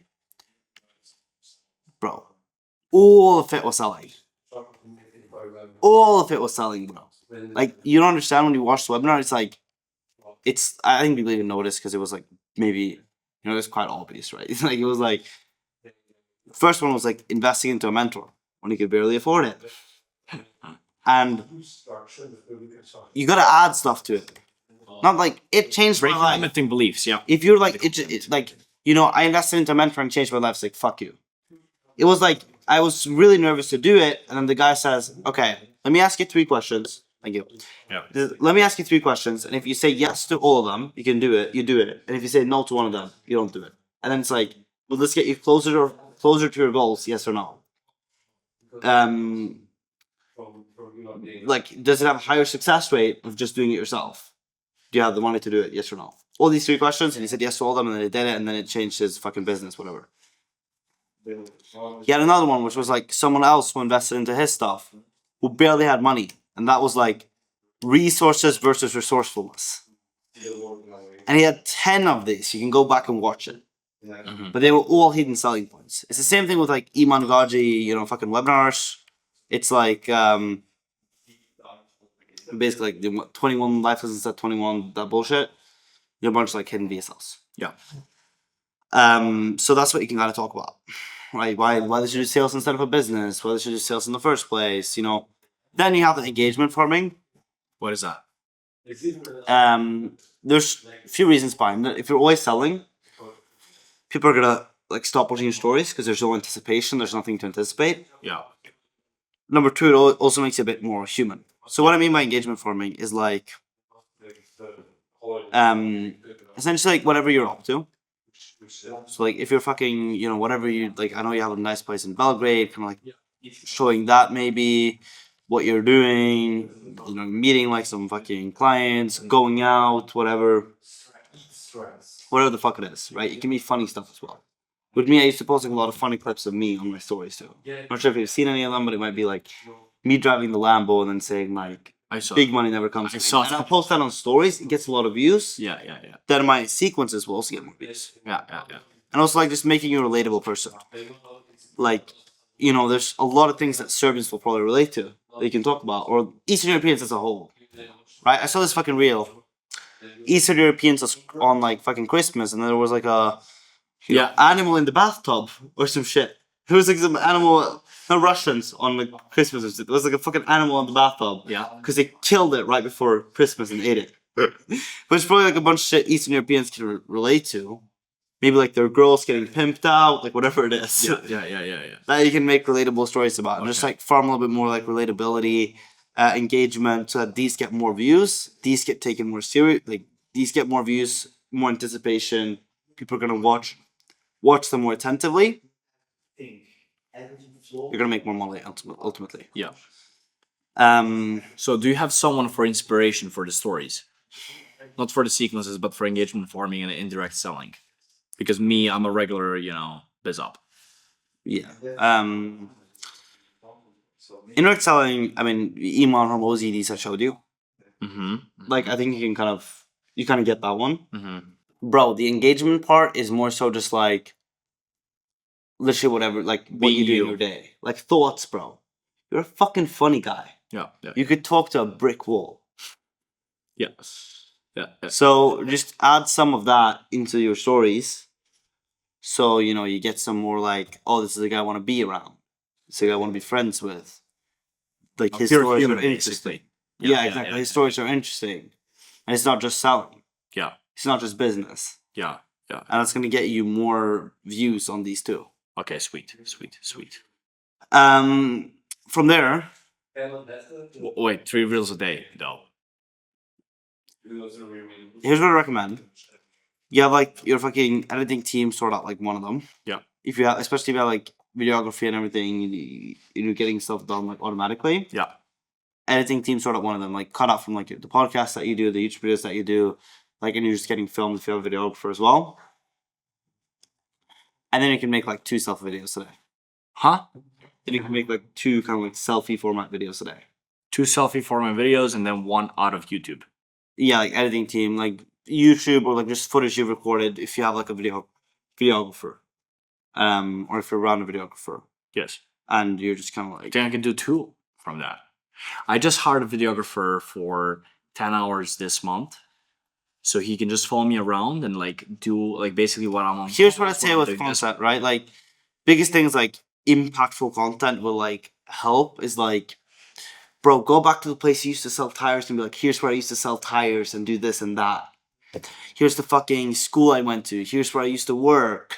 Bring up certain things. Maybe show certain places in Serbia that Serbians relate to. Like, impactful content is like one really big thing. What do you mean impactful content? I'll show you, bro. Like, just stuff they can relate to. Like showing where you worked, for example, I'd say is a big one you can do. Another brand you can look at is there's one called Affinity. they Affinity. do. Yeah, I follow them. I know Josh. They do like 120K a month. Mm-hmm. With their like Ireland and Europe's number 1 sales hub, they run ads to Ireland pretty much. You can basically copy kind of similar branding for Eastern European. Mm-hmm. But they want to. Should they make a separate IG for the community? I think it's a good idea. You don't need to do Think it so? right now. But I do think it's a good idea. Yes, because you're branding yourself as the number 1 Eastern European guy. Yeah. If you have a genuinely good brand on Instagram, definitely beneficial for building trust, especially Eastern Europeans. They want to see that it's legit. You have this full of social proof and videos of the Community. events. Yeah. It's gonna build a lot of that trust. Okay, sweet. This guy, 22 years old from Ireland making this much. You're late for your flight and have to sing an Irish song to get on. And there's like a few ones that I wanted to show you. It's right here. Go back to college after you. But I didn't come to that. It's not like, I don't think the video is well done, but I think the concept's good. He goes back to the college, goes back to the places he worked. He visits a client's family in Ireland. And he's like, you know, what did you kind of... Oh, that's not the right one. I'm going to find it, bro. Bro, there's one where he literally just like visits the family of one of the guys that have... And then stop Irish people can relate to why do Irish people drink so much. But he visits the family of a client in Ireland, and he's like, you know, how did it change your son's life, etc. And bro, he built so much trust, so much trust. So that's what I'd say. Like, you go around, you make a few concepts. You can have like an editing team that kind of takes care of one a day, and then like you can do another 1 to 2 a day of just like selfie style content. Yeah. One question about that. So don't write anything down. So I haven't posted content in December at all, right? Yes. So should I post starting daily immediately? Yes. Immediately? Yes. Or do I do like first 3 a week? And then Okay, let's say a setter asks you, hey bro, I haven't sent openers to followers at all last month. Should I start sending like to half of the followers? Or should I send to all the I know, followers? but it kind of looks weird from the audience's standpoint. Like, No, it just looks like he started posting content. Hmm. If they like the content, they're not going to give a fuck. They're going to be like, oh, more. Let's go. You're overthinking it. Okay, you're right. You're right. That's what I'd say. I think big thing for you to tap into is number one, reels, just volume, bro. Like, even if it's just one a day consistently, it'll compound for you so much. Yeah. Because like you said, when you post content, you get a lot of traction. Yes, I do. And bro, Leads you really love me. Genuine. think about this. Yeah. You got referrals, but you got something called micro referrals. Your friends talk about you and then check you out on IG, they follow you. Who? Like, you're kind of like, you know, like someone People talks about that you. know about me, blah, blah, blah. They'll follow you on IG, they won't buy it. Then they'll see content of you. They'll see content of you with your clients. You with your fucking client's family. Yeah. Bang. They'll buy. You know? Let's go into YouTube. I want you to just get your stats on YouTube first. Yeah, sure. Do you book any calls from YouTube at all? No, I don't have the Calendly there. I use it for nurturing people in the DMs. Yeah. It's can be useful way more. Yeah, wait 1 second. Before we jump. So 3 reels a day. Okay, I got the idea. Give me just this. What should be like the kind of the fuck do you say that?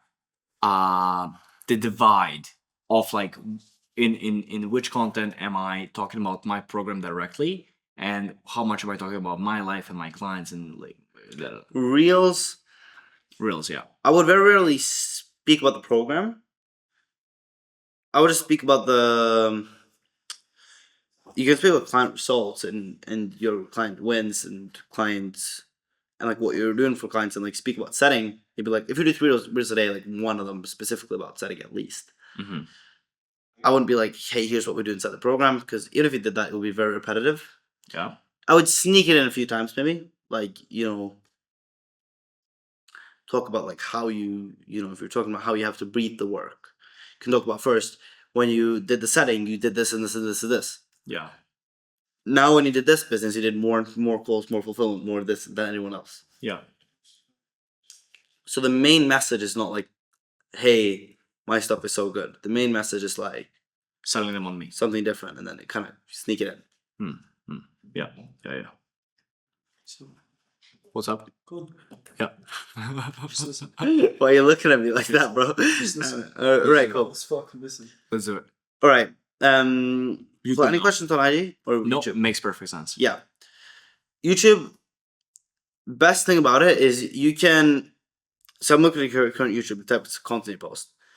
One video, like that you post, it can attract, nurture, and convert a lot of leads individually. However, if you want to attract a lot of people and convert a big portion of them, you face a problem. Because if you want to create a lot of traffic, you need to choose topics that many people are interested in. Yeah. And 99% of the time, you won't be able to hit the sales angles that apply to a qualified lead Yeah. on a traffic video. And so to massively convert your convert your views, you need to hit narrow sales angles that like diagnose exact pains, showcase how you can solve their exact problems, do it better than anyone else. And that basically makes the video kind of boring to anyone who's not qualified and the video doesn't get traffic. Stop 1 second. How much time do we have since your tax season? 18 minutes. I will fucking finish the shit. We'll finish? So is this the last Because we're thing? gangsters, bro. Is this the last thing? Yeah. Okay. Let's do it. Which is why you basically want to segment the videos into one. So you want to have like top of funnel where you get a lot of views. Yeah. Like both qualified and unqualified. Wait, hold on 1 second. I'm sorry to interrupt. Could you move the taxi by 30 minutes? I need to film a 10-minute sit down with Siggy. And do we want to do the top? 15. I'm here. I'm not leaving. 15 minutes. I'm in. Matthias. So, Okay. Are you gonna move the taxi to 3:45? Okay, let's be very quick. So obviously middle of the funnel, you want to educate, nurture, shift beliefs to a slightly more qualified part of those viewers. And then bottom of the funnel, push the qualified ones over the edge. 1 second. So Lots of views. Educate, nurture, shift leads. Okay, yeah. So the entire YouTube strategy is like generate predictable traffic, show the superiority of your product, and then CTA towards the booking page, IG. Is that my current or it should be? This should be. This should be. Okay. Yeah, exactly. Yeah. So that's pretty much what it looks like. Okay. Either bookable or Instagram DMs, but this is what we see. Yes. So first one, top funnel. So you won't be able to attract traffic unless you have data on what's already getting attention from your SCP. Yeah. So what I would look at is on the other trending business models. So freelance brand scaling is rising in views. Also, 1 second. I'm sorry to interrupt you, bro. We can actually film, like, I care about this more than us filming the video. We Yeah. can just rock that in Norway. Like, it's not gonna be, Yeah, it's not gonna be like it's not gonna this is gonna have bigger impact on the business. 100%. Because, like, your video, like, all due respect, like, it's gonna be great. But it's not, like, fucking, It's gonna change your life. yeah, bro, it's not gonna, like, make someone pull the trigger, Okay. They're way better YouTube videos you can make. Yes. Which is what we're yes. fucking going into. So let's focus on this. We have 30 minutes on this. Okay. Beautiful. Let's do it. So like other trending business models, so freelance brand scaling is writing in views. I think like YouTube Shorts is writing in views. Remote sales is remote. Hold on. So you need to figure out what is already getting attention from your ICP Okay. on YouTube. Okay. So like other business models. So like freelance brand scaling, remote sales, selling AI to local businesses. And you can also look at other BizOp channels with lots of views, like Iman Goji, Eric Cavalier, actually my client, Alex Becker, and then you choose topics that you've seen go viral on either Instagram or YouTube numerous times. So if you look at like a few business models, this is format from like Serge Gattori. Yeah. One thing to keep in mind though is you can't copy from everyone. Yeah. Because you're at like a different stage. So I would try to copy people that are successful, but their channel is kind of small. Mhm. If you were to copy this format, Nikola Milanovic's advice on appointment setting, nobody would give a fuck. Still don't know Nikola Milanovic. Of course. So the formatting, the packaging, title, and thumbnail must have proof behind its potential performance. Okay. So the way that you do that is you keep a list of successful and like active YouTube channels on multiple niches. Here's some examples. Yeah. And you filter through their most recent videos by most viewed. Yeah. Look at exactly like how their thumbnail and title is. And then you align that thumbnail and title to your video ID/topic. Mm-hmm. So because that has proof of working. Dopamine loading is the only way to get rich quick. Remote sales is the only way to get rich quick. It's probably not your messaging, but like just an example. I see what you mean. Title, I see what IG you would mean. be Yeah. formative. Don't sell AI agents, sell AI infrastructure instead. Like don't start an online business, learn this skill instead. Or don't do freelance brand scaling, Yeah. etc. So now you're, instead of you Content's so important, bro. fucking Crucial. crucial. Exactly. So that way you can have data on what works from videos that someone else made, an effort. So instead of like you having to go weeks, months, years acquiring that data yourself, you have data of what works for someone else. Yeah. And you can kind of tailor it to yours. This one's speedrunning a business from $0 for sale, fucking going under a fake name, landing a role. I show everything. Huh? Like let's say you take this, speedrunning a business from 0 to first sale. Yeah. For you, I would do speedrunning, landing a role from scratch as a setter. I show everything. And you fucking Money. put a fake name, apply for roles, get on an interview, close the interview, then tell offer owner to fuck off, basically. Get it for my setter. But it's an example of people copying this though. Yeah. Boom, this guy copies it, gets a fuck ton of views. Yeah. This guy copies it, gets a fuck ton of views. Yeah. Yeah. They're all just copying Money. because the format works, right? So look at the formats that work and then copy them. Yeah. 1 second. 1 second. Who else for inspiration? I'll send you some stuff. And I'll send you this doc as well. Okay, sweet. Middle of funnel. So that's now your top funnels. They're focused on like basically getting traffic. Middle of funnel videos are you want to make them slightly more specific. Yeah. So you can have like I think client case study would be a bottom funnel, honestly. no client interviews are not client case studies. What's the difference? So client case studies like breakdown of how we got here. Like 5 minutes? And you break down like how did the interview, how I did this, how I did this. Because a client interview is like, what was your experience like working with me? How much did you 3 make? minutes long. Yeah. Look at the difference on mine, right? So if you look at my YouTube,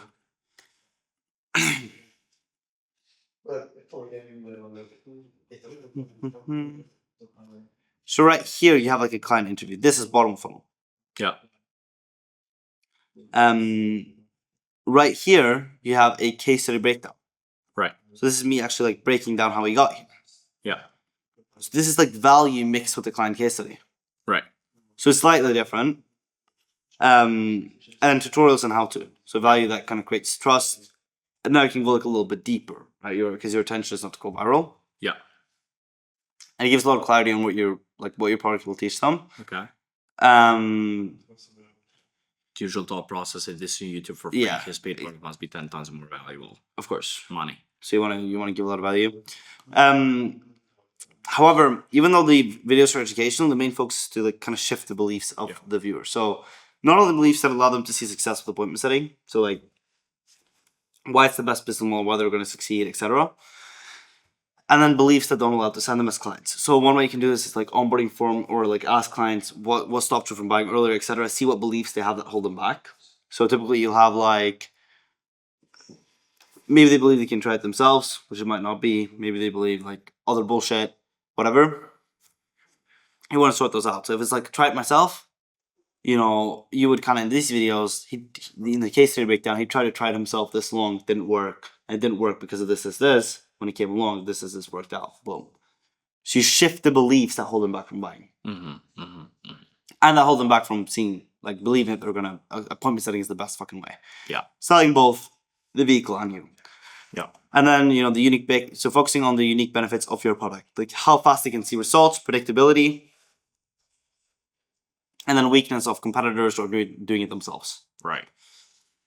Before this, you know, when you're selling the vehicle, you have weaknesses of other businesses, how fast this vehicle can get them results, the results can get them, why it can get them, and they're in a better way. Right. And then lastly, you have bottom funnel. So bottom funnel is to basically on a bottom funnel video, people who are unqualified won't even click on it because the packaging is extremely narrow to the exact value they're getting in the video.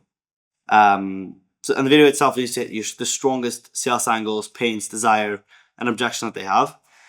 So bottom funnel videos are only really meant to appeal to people who have already consumed a lot of top of funnel or middle of funnel content from me before. Often it's like a single YouTube VSL that is CTA'd across all of your content and linked under every video. Like call for traffic, and then, you know, like usually longer than an average VSL, way more detailed. So average VSL 10-15 minutes, the long one like 30-40? Yeah, you can, you know, it depends. I mean, people even have like full course videos that are like 6 hours for this. Yeah, not But you don't need to do that. You can have like 30-40 minutes. You can even have shorter right here, like 33, 9, etc. But this, for example, you can see is a very bottom of funnel content. Because someone right here, they're doing AI content and they're probably struggling with $150 cost per booked call or like around that. Very specific, yeah. Very specific. Very specific. Like this is also quite specific. It is. Exactly. So, you know, that's where we want to make the very specific one. How landing a role in X time, etc., etc. So brands like Hormozy or Iman, like some of these people, they state that the best way to see success on YouTube with ads can offer is to make narrow videos aimed at like the exact ICP solving extremely niche problems. So kind of like these. I care to not try to get views at all. Yeah, yeah. But like on a small channel, it just doesn't work. Because YouTube will struggle to find any viewers for a video because the narrow appeal of it, and the videos will often get 0 views or less than 100 views from an unqualified audience. Say it again. Say it again. If you just do bottom of funnel videos, YouTube will struggle to find any viewers for it because you have a small channel Right. and they don't have enough like data. Right. So like Hormozy could do it because Hormozy is like everyone knows Hormozy. Or Yeah. same with Iman. Yeah. So it's like we're playing a different game, which is why we need the top funnel, middle of funnel, and bottom of funnel to be fucking Yeah. loud. Yeah. Cool. Everything on YouTube makes sense. Yes. Yes. Fucking good. Let me see. Let me see again. And then just focus on making 2 really high quality ones every single week. 2 a week. Yeah.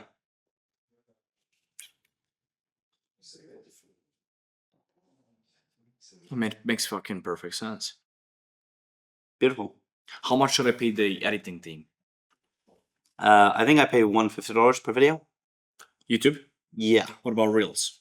But I pay $150 for every single video, no matter how it's edited, and then I get the consistent videos. So like they'll even edit like more advanced videos that you typically pay more than $150 for, but also pay $150 for like simple cuts if it's a simple video. Yeah. IG Reels, I mean, depends on how good the editor is. So right now, I used to pay like 30, but the guy we just hired, I pay him 50 right now. But he's insanely fucking good at clip selection. The new guy we hired. But for you, maybe like, 30, 40. Work with, like, look to get like one really good editor that you can work with long term. Wait, 30, 40 real? That's what I pay right now. It's nuts. It's nuts. I mean, if I do 1, that's fine. Yeah. If I do 3, that's Well, the other okay. two A will be month like, on Reels. the other two will be like selfie reels. Yeah. You're not gonna pay for those. How You will does that pay work? for like when they the ones with filmed with the when they camera. select footage out of like long form and they make the title. You're gonna have someone who's good at like fucking getting the right title, getting the right clips, formatting it correctly. Yeah. That's what you pay money for. Like if you just record like a selfie video, no, I mean, I make myself videos myself in like an app called Edits. Takes fucking 5 minutes. Record And it, it's but- IG Meta app. Yeah. So it's like if you record selfie videos like this, you don't even need an editor. If you're gonna have like a very simple video edit, just pay less. Yeah. Okay. So pay 30, 40 bucks if it's a very good clipper, basically. Exactly. Right. Okay.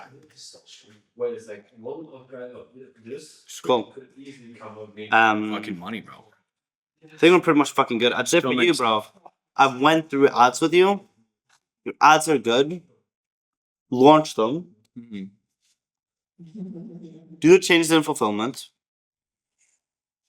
Let's just finish off with exact action steps. Yes. So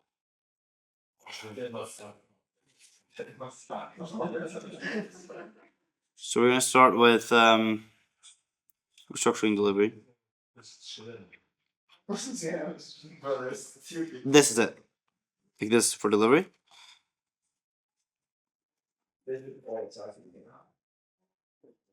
Outsourcing this, and these are your new tasks. Killer. And then the next 2 thing, hours of pure focus. bro, insane. Bro. What a video. This is bottom funnel video. I'm telling you, I've done this with people before. They hit the record month every single time. Yeah. When I go in depth with people, they destroy it. Setting the Paying expectation. for a mastermind. Then right here. But let's just set this one. So expectation. Right here, setting the expectations. Second thing.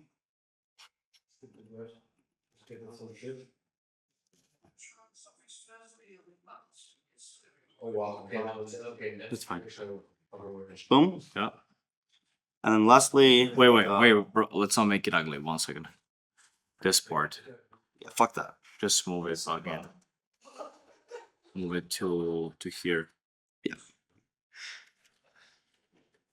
What there and here? Let me check. Can I? Yeah, all good. Yeah. Outsource pop. This. Text check and bomb. New task. New expectations. And then right now, what you should start tracking right now is Yeah. this right here. This down the line, so I'm not even gonna add it. So this are like exact action steps, like what you should start getting to Yeah, work on yeah, right yeah, now. yeah. It's called business. Back in cash,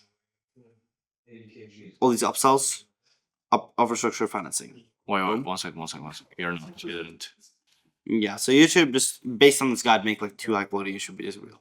It's like when you go to content here, But what do you think about we'll just go KPIs. So contents, 2x high YouTube quality videos a week. Mm. And then from there, How many stories a day? stories every day. How many? There's no like exact amount to say, really. Approximate, like ballpark. Like let's say you do like, 3 to 10? yeah, like usually like that. I wouldn't set a maximum on it.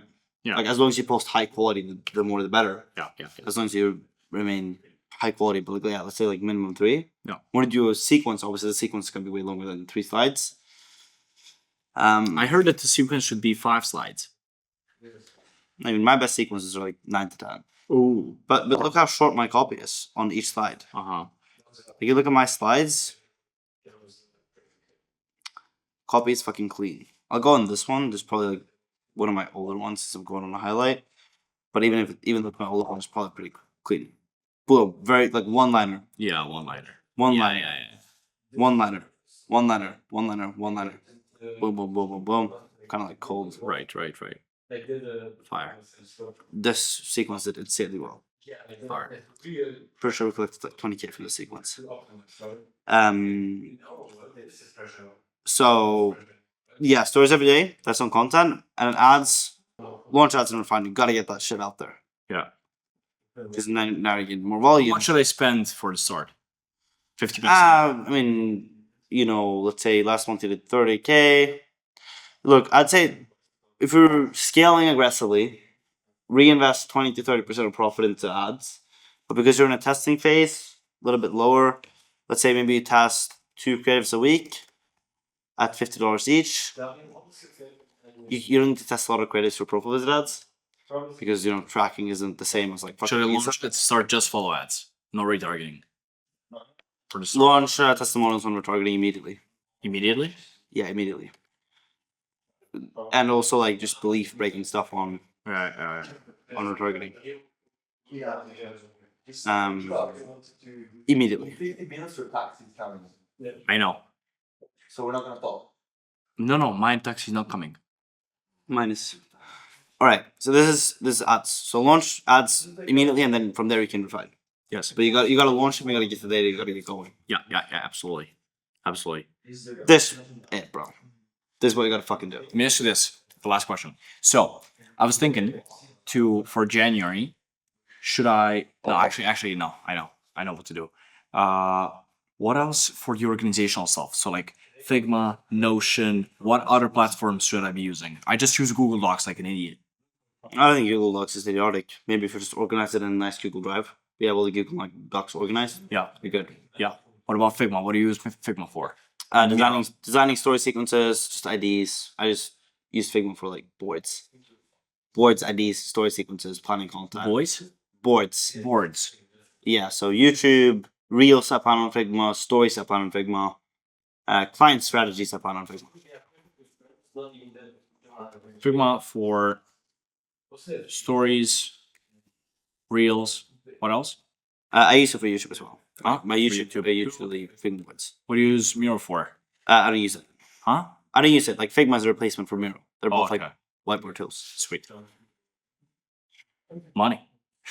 Gotta love that little money giggle. Bro, fucking lovely. What would you say to someone right now who's watched this video and they're thinking, should I book a call? Like they've seen that like sexy calendar link in the description. Book a call. I got connected with Ziggy in October, and the reason why I connected with him is I was looking for more placement partners. So like for a community of proper coaches, right, to get my setters in. And I told him like, bro, I don't need any help. Like my referrals have been this and that. I don't need any help. And we started working together like 2 weeks ago, and like it's immense value. Like I think just from you watching this video alone, you're gonna get more value than what other business coaches are charging for it. And like I'm putting my money where my mouth is. Like I'm literally like honestly, 80% of my placements right now are coming from his coaches. So I wouldn't be like, I'm literally, let me think, it's 3 a.m. I am determining my client success based on his client success. Do you understand that? So if his ads were shit, if his delivery was shit, I wouldn't trust him with my clients who pay me a lot of And money. this guy makes 70K a month from referrals. So you can do the fucking math. Yes, yes. So he knows his stuff. Clients are dialed. The guy's very smart. You know, he's like, I understand that if you were like watching him and like he's young and you're like, you know, this guy, he's kind of, you know, young, maybe irresponsible, whatever. No, he's proper. He's super smart. Like actually like a fucking wonder kid, you know, like 1 in a 10,000. So he's actually as smart as he says he is, and as he portrays on his content as he is. Just like if you're this deep in the video, I think you're figuring it out yourself. So book a fucking call, sign up, and I'll see you on the other side with the best setter possible. Let's fucking go. Let's fucking go, bro. Good video.